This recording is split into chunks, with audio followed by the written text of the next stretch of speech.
G7 leaders spent much time talking about China, but it doesn't seem as if they could agree on what to do. You talk about action, specific action that will be taken. The communique was not specific on China. What can you tell us about action that Canada and that the G7 will take? A concrete example is the work that we're going to be doing on infrastructure investments in the developing world. But the new plan to try and rival China's massive global infrastructure investments, known as the Belt and Road Initiative, is vague. The one area where I think that there probably was a great deal of divergence was on funding and material support for the massive new infrastructure agreement, the sort of counter to the Belt and Road Initiative. That we don't see any detail there, I think, speaks to that fact. Building back greener.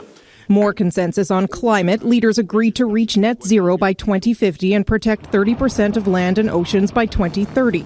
Canada pledged to double its climate financing from 2015 to $5.3 billion. We had big pledge from Canada. We've had big pledges around the table. I do think that we can get there, and I think it's vital that we do. And on vaccines, while the G7 leaders committed to close to 1 billion doses for those in need, the WHO says the world needs 11 billion doses. We will also have more to say in the coming weeks as our vaccine procurement process identifies even more doses that can be shared with the world. After the more intimate G7 summit here on the British seaside, the Prime Minister goes to Brussels for the NATO summit.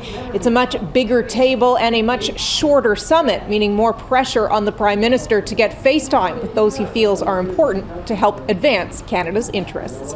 Abigail Bimman, Global News, St. Ives, England.